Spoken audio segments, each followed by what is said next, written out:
je vous invite à vous installer confortablement et à fermer les yeux pour écouter cette séance qui est là pour vous apporter quelque chose de nouveau en retournant dans le passé afin de le réécrire d'une manière différente. Une manière qui va vous permettre de mieux vivre le présent. Pour cela, vous n'avez rien à faire de particulier. Vous avez juste à écouter les histoires que je vais vous raconter. Ces histoires sont comme des portes dans un labyrinthe. Vous pouvez ouvrir une porte et vous retrouver dans un endroit qui vous amène à une autre porte. Et vous pouvez toujours retourner en arrière ou aller sur le côté. En réalité, si vous regardez bien, il y a toujours plusieurs portes.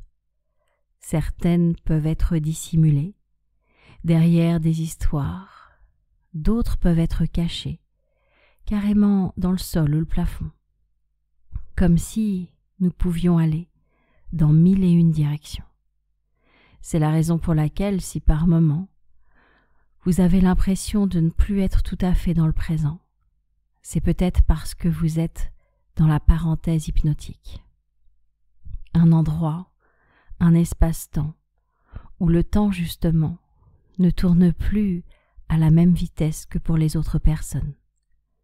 D'ailleurs, il est probable que quand vous ouvriez les yeux tout à l'heure, vous ayez l'impression qu'il ne soit pas la bonne heure, parce que votre perception vous aura donné l'impression que les choses se sont déroulées à une autre vitesse.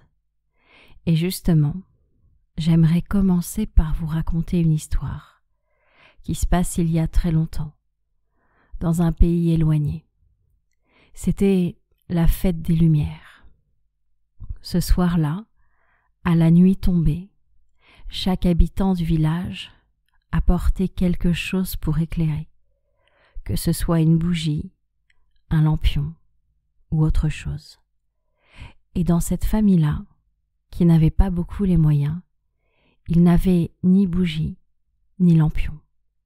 Raison pour laquelle ils avaient trouvé une autre solution, celle d'apporter leur lumière intérieure. Elle ne brillait pas de la même façon. Elle n'illuminait pas la nuit la plus obscure, mais elle illuminait les cœurs autour d'eux. Et c'était incroyable parce que personne ne leur faisait de réflexion en leur demandant « Pourquoi est-ce que vous n'avez pas apporté de lumière ?» La question ne se posait pas parce qu'on sentait qu'ils étaient déjà illuminés.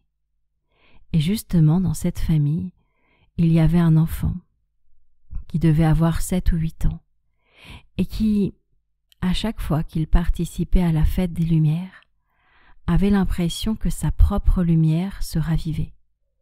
Sa crainte, c'était qu'il ait absorbé la lumière des autres, ceux qui avaient vraiment apporté des bougies. Il ne savait pas qu'en réalité, il n'avait fait que décupler la lumière de tous, qu'il ne s'agissait pas d'un vol, c'était plutôt tout le contraire, un partage, une multiplication. Et puis cet enfant avait grandi, la fête des Lumières avait continué à raviver les cœurs des gens, puis cet enfant avait eu des enfants qui eux-mêmes avaient eu des enfants jusqu'à notre génération. Et la personne de notre génération, qui avait cet homme comme ancêtre, sentait bien qu'il lui avait laissé un héritage. Il lui avait laissé l'héritage de la lumière, mais également l'héritage de la pauvreté. Comme si il avait essayé lui-même cette face de la vie et qu'il avait transmis dans les cellules de chacun de ses descendants une carte, un plan, leur permettant justement d'éviter la richesse. C'est comme si cet ancêtre avait été un éclaireur qui essayait de leur éviter des erreurs. Et je ne sais pas si vous savez que certaines personnes préfèrent tout rejeter de leurs ancêtres, surtout ceux qui ont peut-être commis des actes négatifs. Ils voudraient ne pas être leurs descendants, alors que peut-être nos ancêtres ont connu des choses pour nous éviter de les vivre nous-mêmes. Et je ne sais pas si vous pourriez avoir cette impression qu'ils ont testé des chemins pour nous, comme s'ils avaient découvert des marécages pour nous éviter nous-mêmes de passer par ces marécages. Alors bien sûr, on a le choix de rejeter tout ce qui vient d'eux, on a le choix de trier ce qui vient d'eux, et on a le choix de tout accepter et de se dire que c'est une carte au trésor qu'ils nous ont laissée, qu'ils ont déjà essayé plusieurs chemins. Il y a plusieurs croix sur cette carte au trésor pour nous dire de ne pas passer par là, pour nous éviter de perdre du temps, de l'énergie et peut-être même la vie en suivant leur chemin. Et je ne sais pas si vous pourriez vous sentir plus riche de ce passé. Ce que je sais, c'est que vous pourriez porter un autre regard sur vos ancêtres. Vous pourriez vous donner la permission de voir qu'ils vous ont transmis quelque chose de positif pour le présent. Et en général, cela permet de réécrire le passé, de se raconter une nouvelle histoire, même si on ne les a pas connus, même si on a juste entendu certaines rumeurs. On peut quand même se réécrire une histoire et se raconter que nos ancêtres ont été des éclaireurs qui ont ouvert des chemins, qui ont exploré des chemins pour nous permettre, nous, descendants, de puiser dans cette force, dans cet héritage, dans ces erreurs et dans cette expérience, afin d'être les plus heureux possibles aujourd'hui. Et je ne sais pas quelle sensation agréable vous pourriez ressentir maintenant, en ressentant qu'une partie de vous sait exactement ce qui est bon pour vous. Et justement, cela me fait penser à une autre histoire qui n'a absolument rien à voir. Cette histoire, c'est celle d'une femme qui, depuis qu'elle était toute petite, avait pris une drôle d'habitude, celle de dessiner partout où elle pouvait, que ce soit sur une serviette en papier, une nappe, un rideau, une tapisserie, partout où il y avait un support, elle se mettait à dessiner. Très vite, elle avait compris qu'il y avait des endroits autorisés et d'autres qui ne l'étaient pas. Alors elle se contentait des serviettes en papier, des supports qui allaient être jetés. Et son support préféré, c'était le magazine télé. Elle adorait transformer le visage de la personne qui était sur la couverture. Ça l'amusait énormément de pouvoir transformer l'existant. Cette petite fille a grandi, elle est devenue une femme, et elle a continué à gribouiller, surtout quand on l'appelait, qu'elle était au téléphone. Elle faisait toutes sortes de formes qui la mettaient en hypnose, comme si ces boucles, ces carrés, ces formes qu'elle dessinait lui permettaient de s'auto-hypnotiser.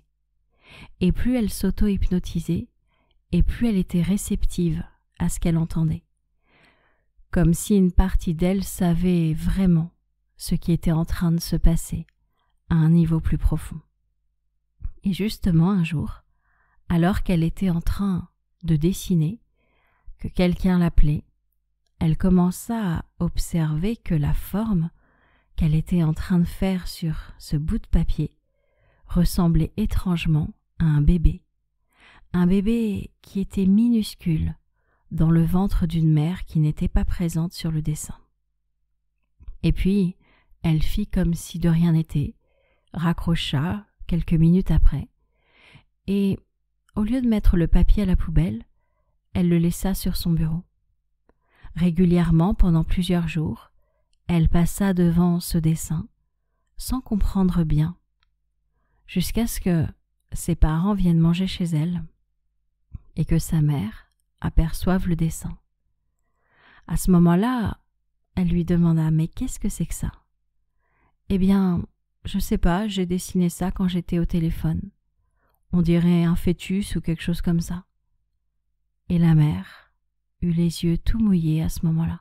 « Qu'est-ce qu'il y a, maman ?»« Oh, ça me fait penser à quelque chose. »« Quoi ?»« Eh bien, avant ta naissance, j'ai perdu un autre bébé. » Et à ce moment-là, ce secret, une fois révélé, fit l'effet non pas d'une bombe, mais plutôt de quelque chose d'apaisant, comme si elle l'avait toujours su, comme si une partie d'elle avait deviné ce qui s'était passé, et que le fait d'entendre sa mère le prononcer allait enfin la soulager d'un mystère qui n'avait jamais été évoqué.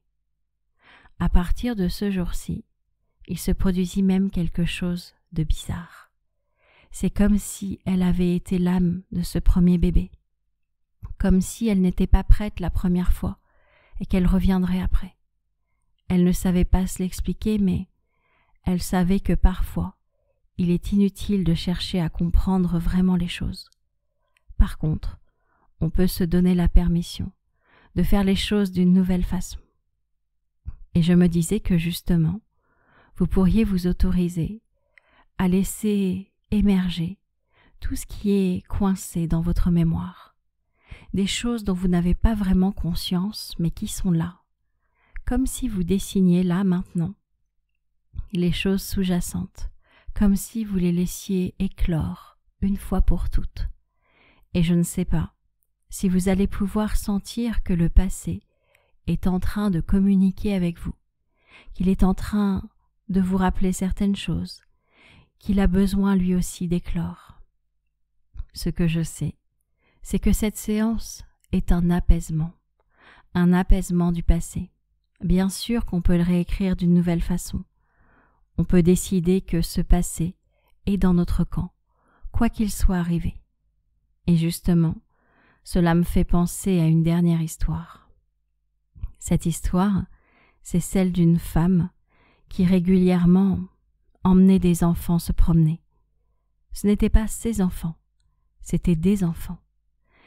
Des enfants qui semblaient s'ennuyer, assis sur le banc du square où elle habitait. Alors elle proposait aux parents d'en emmener 2 ou 3 pour aller se balader. Les parents n'avaient pas cette initiative. Elle l'avait. Il faut dire que quand elle était petite, elle allait souvent se promener, seule, puisqu'elle était livrée à elle-même. Elle avait pris l'habitude de pouvoir se promener dans les villes pour aller trouver un endroit que les gens ne connaissaient pas. Et justement, elle voulait emmener ses enfants dans un endroit rempli de verdure à quelques pas d'ici. Elle ne savait pas qu'elle était en train de déposer en eux une graine de curiosité, une graine d'envie d'aller voir de nouvelles choses quand on s'ennuyait.